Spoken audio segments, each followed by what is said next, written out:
Welcome to Geek Gab on the Books. The author is Brian Niemeier from brianniemeier.com. Joining me today from Pius Geek, author of the Love at First Bite series. And today we are going to be talking about writing action. So Declan, thank you for joining me and everyone listening live at home. How are you this afternoon?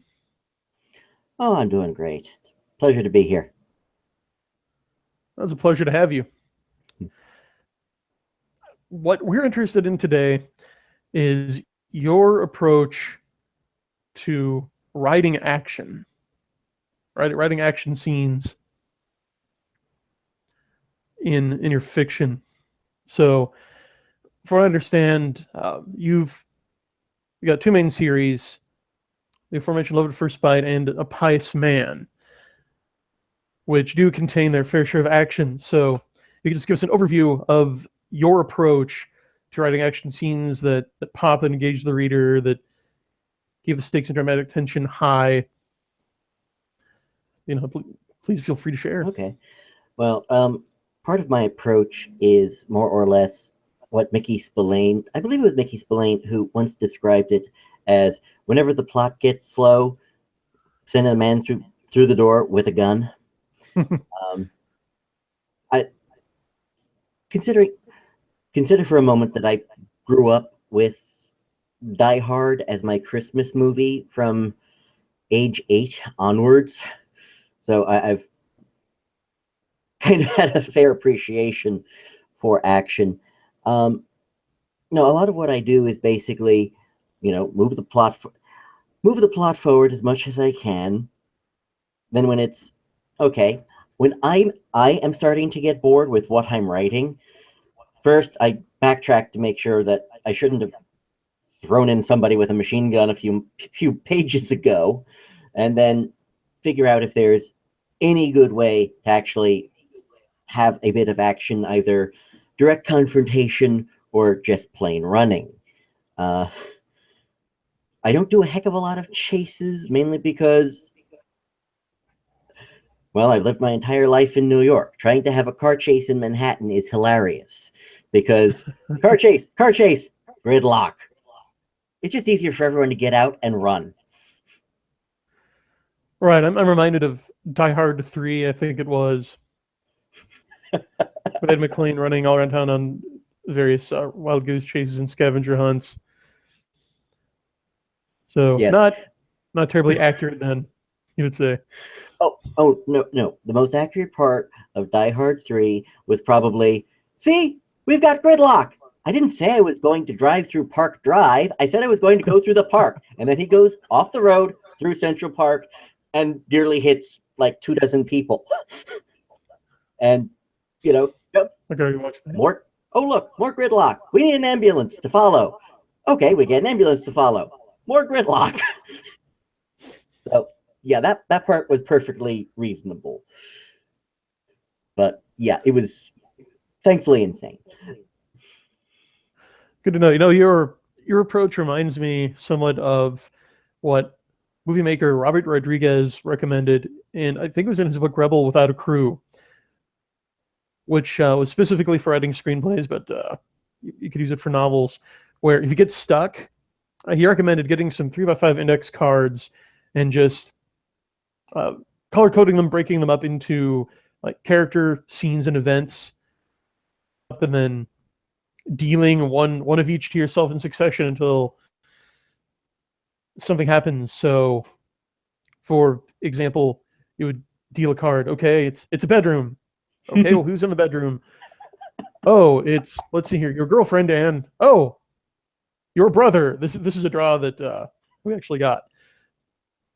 Okay, well then what happens? Someone comes in with a gun. That exact thing you talked about. So I wonder if Rodriguez was cribbing from Spillane. Well, not totally impossible. Although, when you asked between my two series about action, I've actually got two different approaches for two different series. Because with A Pious Man, when I originally started it, I was fresh off of my. No, I wasn't even fresh off of my master's in history. I was still writing it. It was like my last semester. I spent my winter break pounding out a thesis, and then, you know what? I really disliked Dan Brown because he was hot at the time. And every time I turn around, it's okay, I'm now going to bang my head against the wall and hopefully it'll feel better than trying to read some of this crap. And are you making fun of famous author Dan Brown? Yes, yes, I am. But and then I decided, okay, I'm going to do better than he did. I'm going to have better action. I'm going to have characters I care about, and actual history. Unfortunately, it's like, okay, this entire scene turned into a 10-page speech. We're going to have action now. So it was a little bit too much. It was almost formulaic at times, as bad as some of the Bourne Identity novels, where it's find a lead, get the lead killed, take a little bit of the lead, go to the next lead, repeat. And with Honor at Stake Right. and the Love at First Bite series, I actually had someone complain that the first bad guy wasn't threatening enough in novel number 1. Like, okay, fine, I can fix this. Unfortunately, the successive bad guys were so powerful. It's like the first half of the book was almost pure character driven. It's drama, it's blah, blah, blah. There are some people who call it paranormal romance. I call it urban fantasy. So I'll take whichever one sells me the most books. And, but book 2 and 3 after a while was like first half, character, a little bit of action here and there. Second half, oh crap, run. So it's not. We'll say it's a Doctor Who episode since those are so variable. It's not even funny, but it's okay. We have to run until we actually have something that looks like a plan, because otherwise this thing will kill us. So you bring up character. Do you find that it's important to have at least competently, at least basically established characters involved in the action to make it work properly? Oh, heck yes. If you don't have characters properly executed in such a way that the reader gives a bloody damn what happens, they're probably not even going to read the book long enough to get to your action scenes. I'm trying to compare somebody else who is well known, but names aren't coming to me, so I'll keep picking on the usual suspect. That was my problem with Dan Brown novels, because the best drawn characters in the entire books were the bad guys. It's like, I want this bad guy to win because the characters suck. They are so cardboard, it's not even funny. So, yeah, you have to. Point. Thank you. But, granted, in my case, I've been either told I have superheroes in the making with the Pius books, or it's, oh my god, it's almost like a real novel for Honor at Stake and Love at First Bite series. It's like a real novel as opposed to a fake novel. So I presume they mean. It's like Sorry, go ahead. Yeah. Hey, just like a real writer or a fake writer. Yeah, I know. But you want to see somebody who handles character and action excellently? Larry Correa. I mean, the first Monster Hunter International book 1 was highly intense, 20-page action sequence to open, and then okay, we're going to do both world building and character building, and then more character building and world building, and then 100 pages later, hi, we're going to send you hip deep into a fight with a vampire, 3 dozen ghouls, and we're off to the races. Yeah, that's an excellent point, because mainly from people who don't really know Larry's work, I've just heard about it secondhand, mainly his critics, they just say, oh, well, it's all just superficial, like rather shallow gun and explosion porn without any character in it. But that could be further from the truth. I found that Larry even from his first book, weaves character and conflict into his action very richly, so that you don't just get these dry, technical, almost clinical, like war correspondent reports of the action. And like it's always filtered through a character's point of view, so you get in means filtered through this character. That's one thing that I've spoken about before on Geek Gab and on Twitter, is that conflict is character plus action. Action is violence plus character, and then violence is just a lot of noise, a lot of sound and fury, signifying nothing. Pretty much. And let's face it, pardon me. You can pick anyone. Owen.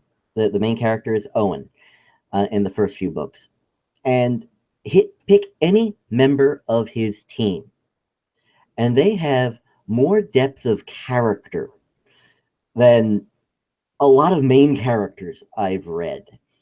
For those of you who have read Monster Hunter, the character of Holly, who, oh look, she's blonde, she's cute, I want to say she's a former stripper or something, and she's got a background that should be angst-driven, but she's such a badass, it's you don't even notice. But there's a lot of depth of character there, and it's treated very well, very elegantly, and almost casually. Casually is a bad word, but he doesn't put a lot of effort into it and gets a heck of a lot of impact out of it. Do you have a favorite action character of your own that you've written? Oh. Well, I'm partial to two of them. One is Sean Ryan from the Pius trilogy. He's actually a spin-off of another character I had designed earlier on. And he's basically a former stuntman who's now in private security, which means he's both highly skilled and insane. So writing him is always a lot of fun because it's like, okay, what utterly off-the-wall action bit can I do right now that doesn't require wire work?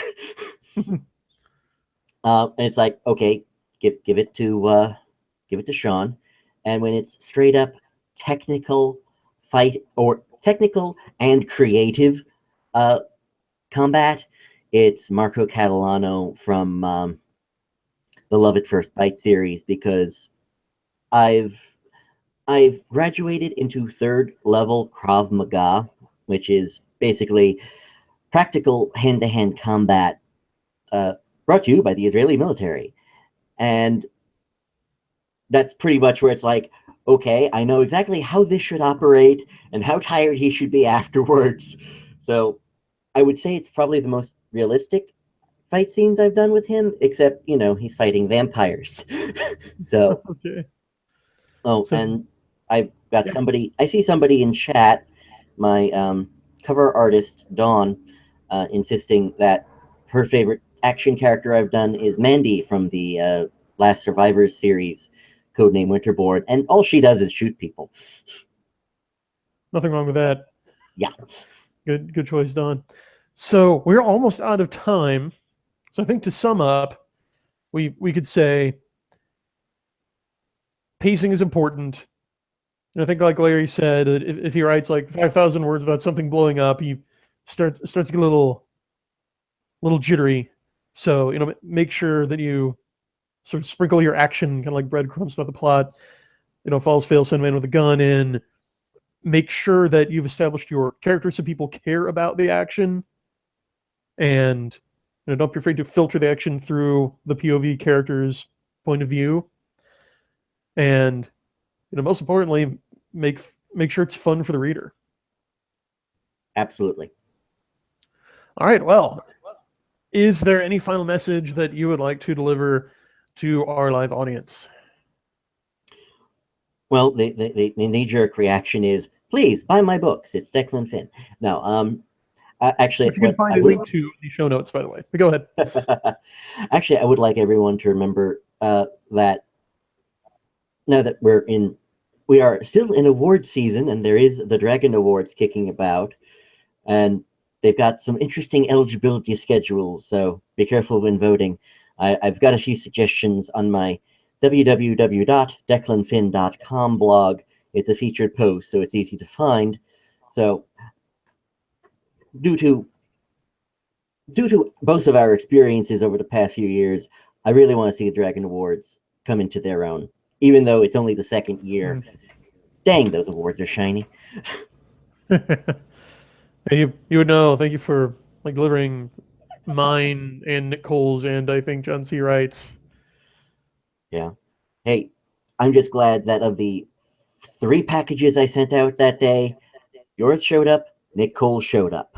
Because one of those 3 packages I sent out wound up being destroyed. Thankfully, the Oh, third thing was not John's award because I was driving and his place was on the way. oh, good. Excellent. Well, I want to thank Declan for joining us. I want to thank you, listeners, for listening in. And we will return next week with more applicable writing advice. So, we'll see you next time.